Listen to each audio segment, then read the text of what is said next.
Assalamualaikum warahmatullahi wabarakatuh. Alhamdulillah, kali ini kita akan membahas tentang konsep hubungan pemerintah pusat dan daerah. Nah, akan tetapi untuk dalam pembahasan ini juga nanti kita akan menitik beratkan pada pembahasan desentralisasi dan dekonsentrasi. Oke, selanjutnya lanjut. Asas yang pertama adalah mengenai asas-asas penyelenggara pemerintahan daerah. Kita ketahui bersama bahwa pengaturan mengenai hubungan antara pemerintah pusat dan daerah dalam konteks negara kesatuan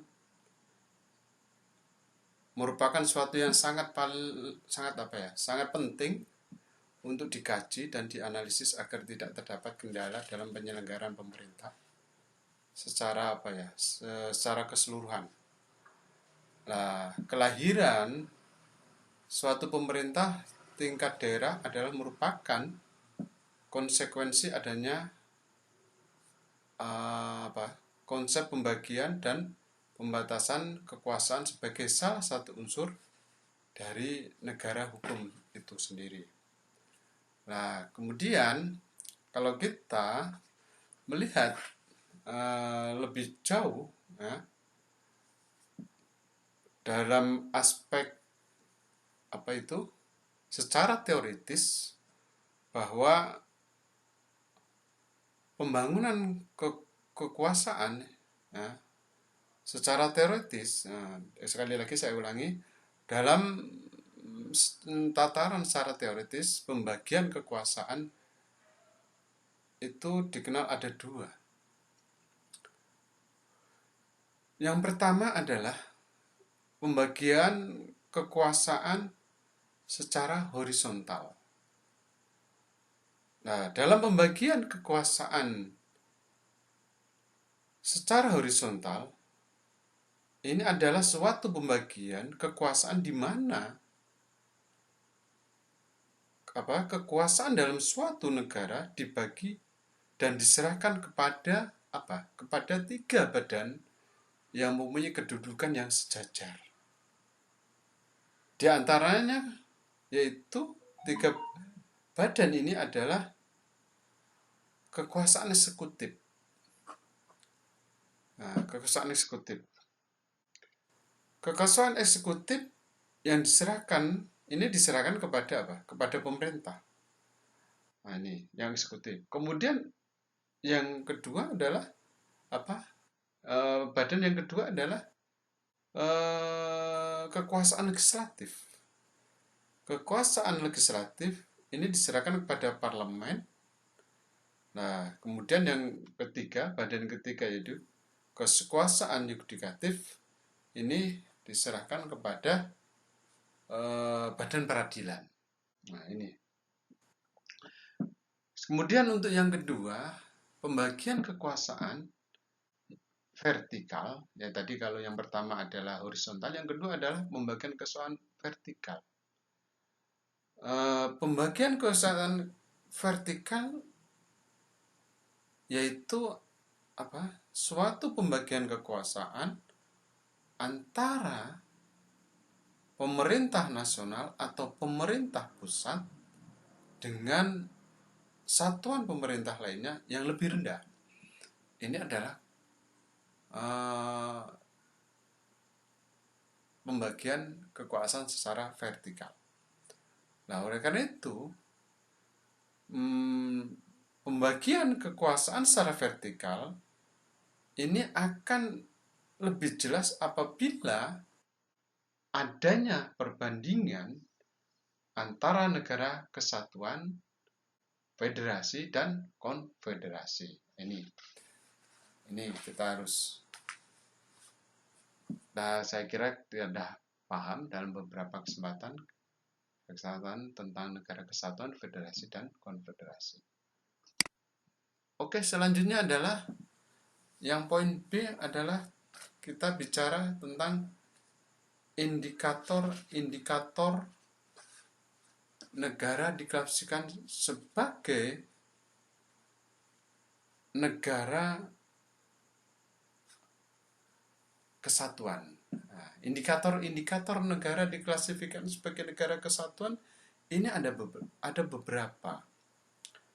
Yang pertama adalah bahwa indikatornya bahwa negara diklasifikasikan sebagai negara kesatuan, yang pertama adalah ini, kedaulatan tertinggi ada pada pemerintah nasional. Pemerintah nasional yaitu ya pemerintah pusat. Ini negara kesatuan. Yang kedua, indikatornya adalah penyerahan kekuasaan kepada satuan pemerintah lokal hanya dapat dilakukan atas kuasa undang-undang. Jadi adanya apa? Penyerahan, pelimpahan kekuasaan kepada satuan pemerintah lokal atau pemerintah di bawahnya ini hanya diberikan, hanya bisa dilakukan kalau ada aturan yang mengaturnya. Dalam hal ini adalah undang-undang. Nah, ini. Kemudian yang ketiga adalah tidak ada satuan pemerintah yang lebih rendah yang mempunyai sifat style. Ya, ini jelas ini. Kalau dalam konsep atau indikator negara yang diwariskan sebagai negara kesatuan ini adalah tidak ada satuan pemerintah yang lebih rendah yang mempunyai sifat set. Artinya apa ya? Kita bisa maknai tidak adanya negara dalam negara lah, begitu bisa dimaknai. Jadi di pemerintah yang lebih rendah itu tidak bisa mengklaim sebuah negara, sifatnya negara. Ya tadi negara dalam negara tidak bisa. Ini adalah indikator dalam negara kesatuan. Nah, dalam negara kesatuan, pemerintah nasional bisa dan biasanya memang melimpahkan ya ini banyak tugas kepada kota-kota, kabupaten atau satuan pemerintah lokal atau regional. Akan tetapi otoritas ini hanya dilimpahkan oleh undang-undang yang disusun oleh Dewan Perwakilan Rakyat. Nah, bahkan menurut ini ada pandangan dari Utrecht yang mengatakan negara kesatuan ialah negara yang tidak terdiri atas beberapa daerah yang berstatus negara bagian serta merdeka dan berdaulat. Ini kalau kita merujuk kepada pandangan Utrecht ini, kita melihat konsep dari negara kesatuan. Kemudian selanjutnya adalah kita melihat bahwa dalam beberapa asas ada asas dalam melihat hubungan pemerintah pusat dengan pemerintah yang di bawahnya. Ada beberapa, di sini ada paling tidak 2 asas yang dijadikan pemerintah berpedoman. Nah, ini. Yang pertama adalah asas dalam hubungan pemerintah pusat dengan pemerintah pemerintah yang di bawahnya. Sorry, ini ada salah, ini ada pemerintah pusat dengan pemerintah yang di bawahnya, benar itu. Nah, ini ya. Jadi asas dalam hubungan pemerintah pusat dengan pemerintah yang di bawahnya, bukan insya. Yang pertama adalah asasnya adalah asas keahlian. Asas keahlian. Nah, dalam asas keahlian ini melihat atau dapat dilihat pada susunan pemerintah pusat. Semua soal diolah oleh ahli-ahli antara lain dalam susunan kementerian-kementerian. Yang memegang pimpinan pada kementerian itu seharusnya adalah ahli-ahli urusan yang menjadi kompetensinya. Ini adalah asas keahlian. Yang kedua adalah asas asas kedaerahan. Asas kedaerahan ini adalah melihat dengan bertambah banyaknya kepentingan yang harus diselenggarakan oleh pemerintah pusat. Ini dalam artian yang luas. Karena bertambahnya maju masyarakat, pemerintah tidak dapat mengurus semua kepentingan-kepentingan itu dengan baik tanpa berpegang pada asas kedaerahan dalam melakukan pemerintahan. Nah, lebih jauh lagi kalau kita melihat asas keahlian ini, berarti maka setiap urusan pemerintah harus secara benar dan selektif diserahkan kepada mereka yang mempunyai keahlian atau profesionalisme di bidangnya. Sementara kalau kita melihat dari asas kedaerahan ini memberikan peluang kepada pemerintah daerah untuk melaksanakan urusan-urusan pemerintah tertentu. Sehingga keterlibatan satuan pemerintah yang lebih rendah atau pemerintah daerah dalam penyelenggaraan urusan pemerintah dilaksanakan melalui beberapa asas penyelenggaraan pemerintah.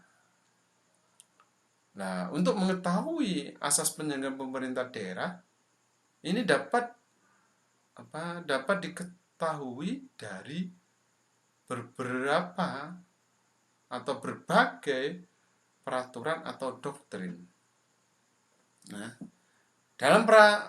kalau kita melihat dalam peraturan perundangan tentang pemerintah daerah yang pernah berlaku dan yang sekarang sedang berlaku, dikenal beberapa asas penyelenggaraan pemerintah, yaitu seperti asas desentralisasi, dekonsentrasi, dan asas tugas pembantuan dan kebijaksanaan. Akan tetapi untuk dalam pembahasan ini kita akan memfokuskan kepada asas desentralisasi dan konsentrasi. Sementara untuk yang kedua belum saya sampaikan, mungkin di lain hari akan saya sampaikan tentang asas tugas pembantuan dan asas kebijaksanaan. Nah, berkaitan dengan desentralisasi,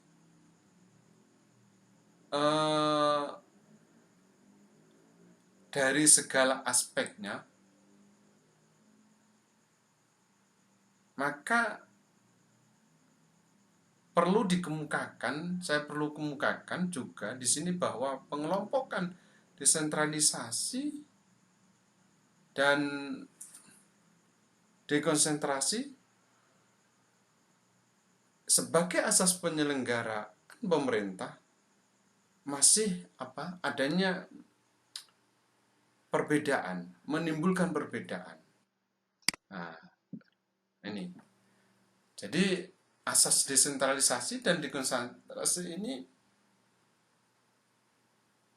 masih ada perbedaan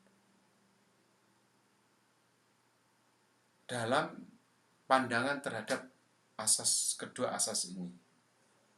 Lah, pandangan yang pertama ini melihat bahwa dari aspek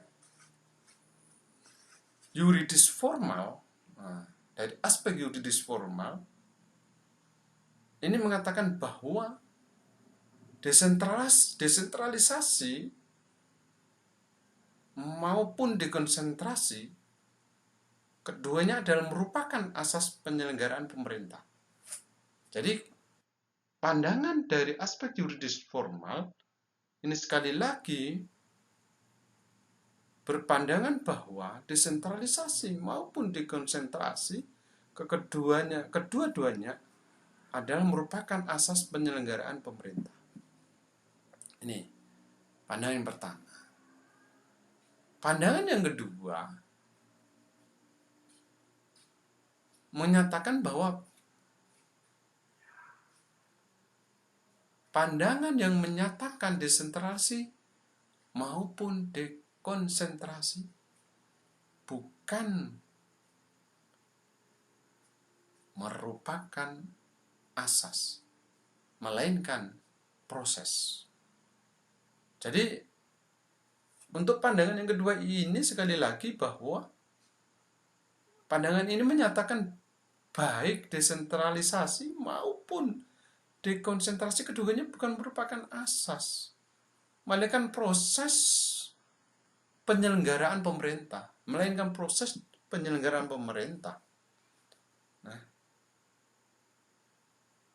Nah, mungkin kita bisa melihat umpama dalam undang-undang yang mungkin cukup lama, yaitu Undang-Undang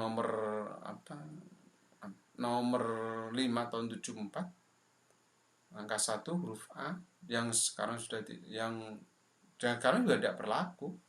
Ini menentukan bahwa dalam undang-undang ini diatur pokok-pokok penyelenggaraan urusan pemerintah berdasarkan asas desentralisasi, asas dekonsentrasi, dan asas tugas pembantuan di daerah. Nah, ini berkaitan dengan asas desentralisasi dan dekonsentrasi. Nah, demikian juga kalau kita melihat umpama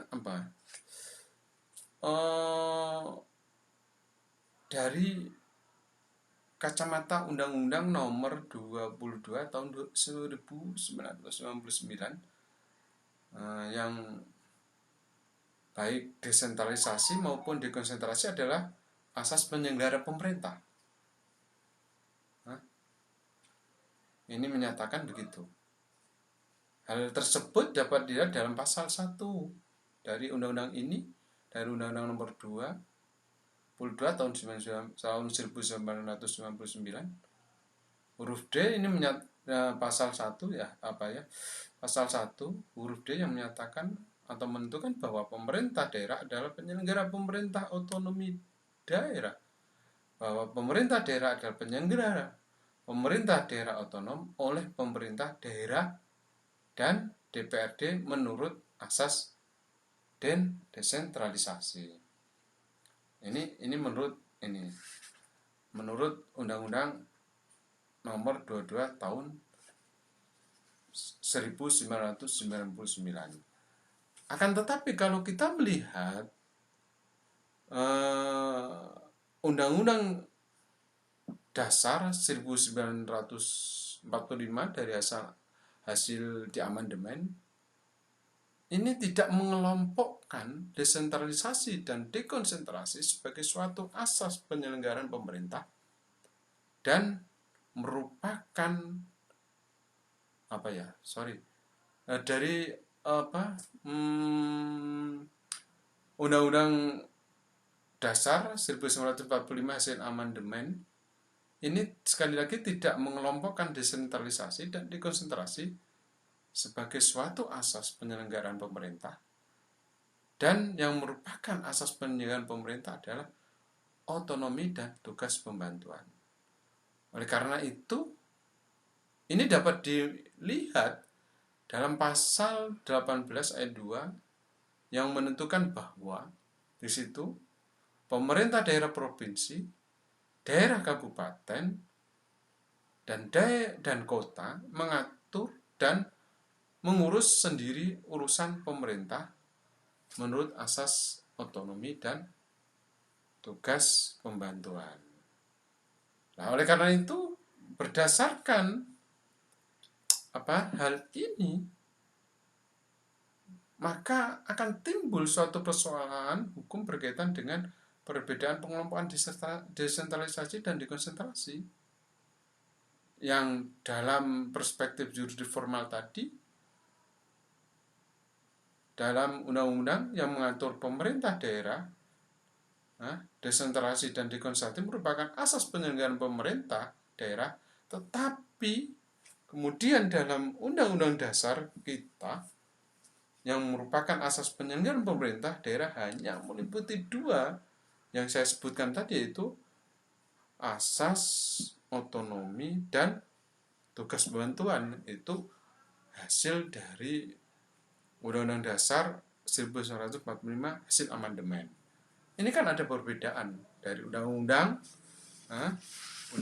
nomor tadi yang saya sebutkan awal, Undang-Undang nomor 22 tahun 1999 dan Undang-Undang Dasar 1945 hasil amandemen.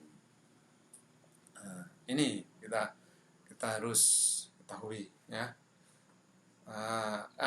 Tapi tentunya kita sebagai seorang sarjana hukum atau yang menekuni bidang hukum, ini kita tentu paham betul tentang permasalahan ini, dimana dalam permasalahan ini kalau kita merujuk pada teori perundang-undangan, khususnya mengenai asas perundang-undangan, maka terdapat asas hierarkis.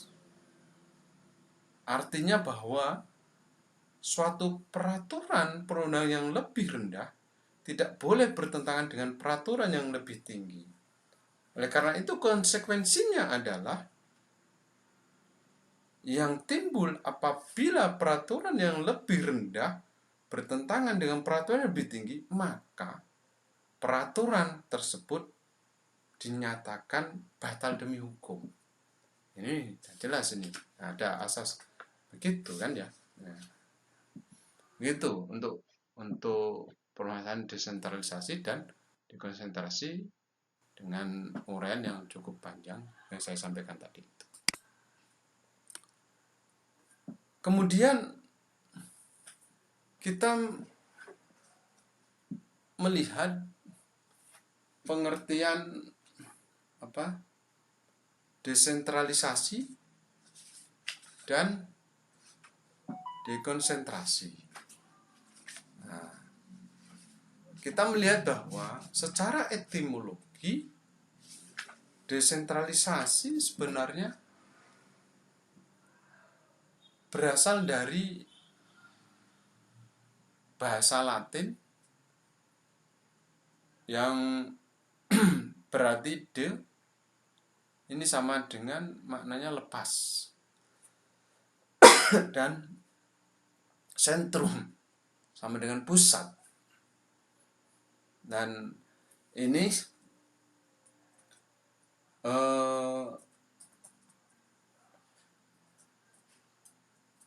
menurut Henry Madix, dia ini beranggapan atau berpendapat bahwa desentralisasi adalah penyerahan kekuasaan secara hukum untuk menangani bidang-bidang atau fungsi-fungsi tertentu kepada daerah otonom. Ini menurut Henry Madix. Kemudian menurut Rondinelli, Analis dan Schema, ya,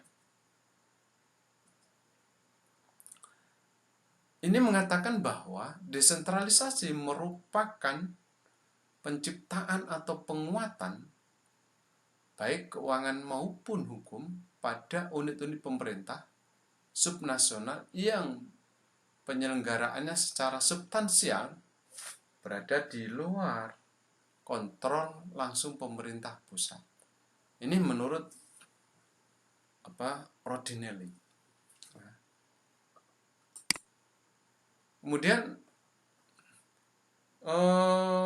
menurut, kalau kita lebih jauh menurut Lockman, nah ini kan, menurut Lockman, maka desentralisasi ini menurut Lockman, ya, sekali lagi menurut Lockman, ini membagi menjadi dua. Yang pertama, menurut Lockman, desentralisasi yang pertama adalah dekonsentrasi atau desentralisasi jabatan. Desentralisasi jabatan ini dimaknai bahwa pelimpahan kekuasaan dari alat perlengkapan negara tingkat lebih atas kepada bawahnya guna melancarkan pekerjaan di dalam melaksanakan tugas pemerintahan. Kita bisa memisalkan, memberi contoh, misalnya pelimpahan menteri kepada gubernur. Bisa juga gubernur kepada bupati atau wali kota Madya, dan seterusnya.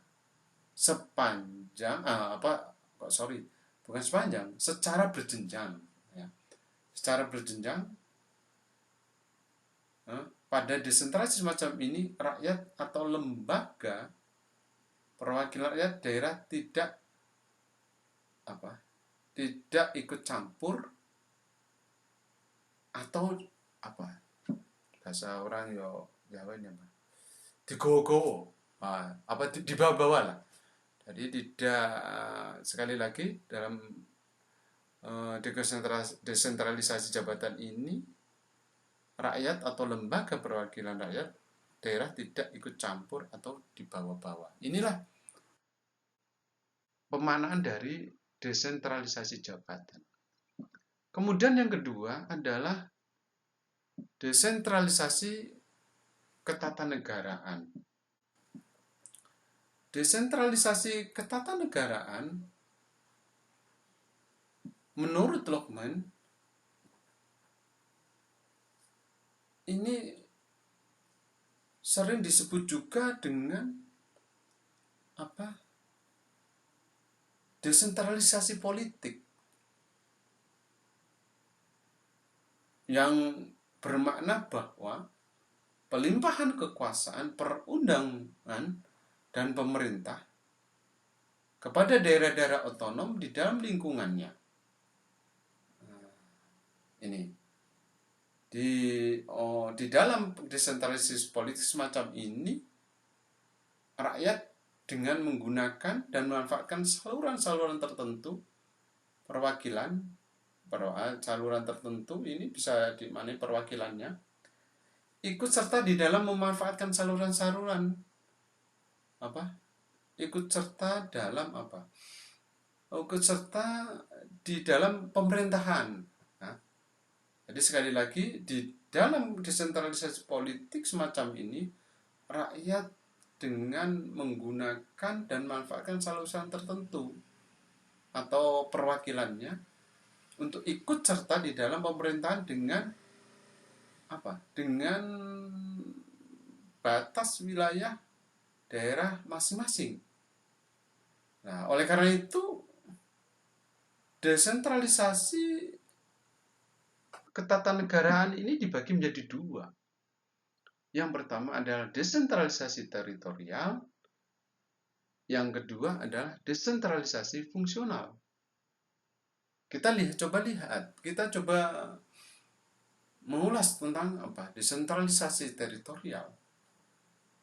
Desentralisasi teritorial ini menurut Lockman adalah penyerahan kekuasaan untuk mengatur dan mengurus rumah tangganya sendiri, atau otonomi, ya, batas pengaturnya ada daerah, batas pengaturnya adalah daerah. Sehingga desentralisasi teritorial mengakibatkan adanya otonomi pada daerah yang menerima penyerahan. Inilah pengertian dari desentralisasi teritorial. Kemudian yang kedua adalah desentralisasi fungsional. Desentralisasi fungsional yaitu pelimpahan kekuasaan untuk mengatur dan mengurus fungsi tertentu. Batas pengaturan tersebut adalah jenis fungsinya. Nah, ini jelas ini juga. Nah, inilah desentralisasi yang dibagi dua oleh Luckman. Selanjutnya adalah kita melihat tentang dekonsentrasi. Dekonsentrasi menurut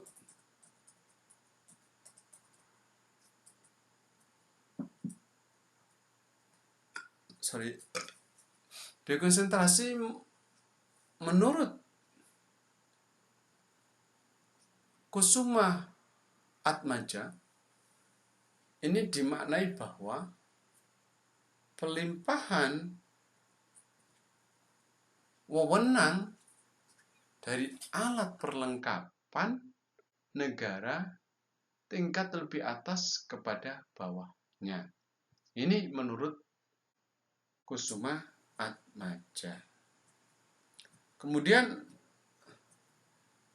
menurut Rodinelli, lagi-lagi ini Rodinelli, tadi saya juga mengutip pendapat dari Rodinelli bahwa dekonsentrasi adalah penyerahan sejumlah kewenangan atau tanggung jawab administrasi kepada cabang departemen atau badan pemerintahan yang lebih rendah. Sementara pendapat dari Harold F. Alderfer ini menjelaskan bahwa dekonsentrasi merupakan pelimpahan wewenang dalam bentuk dekonsentrasi semata-mata menyusun unit administrasi atau field administration, baik tunggal ataupun ada dalam hierarki, baik itu terpisah atau tergabung, ya. Sekali lagi, baik itu terpisah atau tergabung dengan pemerintah, dengan perintah mengenai apa yang seharusnya mereka kerjakan atau bagaimana mengerjakannya. Nah, inilah pengertian yang dibuat oleh Harold of Alderfer. Nah, ini. Kemudian menurut Welfare, dekonsentrasi ini menjelaskan bahwa pelimpahan wewenang, sekali lagi, bahwa dekonsentrasi adalah pelimpahan wewenang pada pejabat atau kelompok pejabat yang diangkat oleh pemerintah pusat dalam wilayah administrasi. Ini adalah beberapa pengertian tentang desentralisasi maupun dekonsentrasi ini. Nah, kemudian berdasarkan tadi yang sudah saya sampaikan, sudah saya urai secara dari beberapa pendapat para tokoh, maka kita dapat menyimpulkan, kesimpulannya adalah jadi dalam dekonsentrasi yang dilimpahkan hanya kebijakan administrasi, implementasi kebijakan politik. Nah, sedangkan kebijakan politiknya tetap berada pada pemerintahan pusat. Ya, ini harus dipahami ini. Dalam konsep dekonsentrasi, bahwa yang dilimpahkan ini hanya kebijakan administrasinya saja. Nah, kebijakan administrasi ini adalah implementasinya adalah kebijakan politik. Sedangkan sekali lagi, kebijakan politiknya tetap berada pada pemerintahan pusat. Oleh karena itu, pejabat yang diserahi pelimpahan wewenang tersebut adalah pejabat yang mewakili pemerintahan pusat di wilayah kerja masing-masing, atau pejabat pusat yang ditempatkan di luar kantor pusatnya. Nah, ini kita jelas tentang apa itu dekonsentrasi. Begini ya. Saya kira itu mungkin di lain kita akan membahas lebih jauh.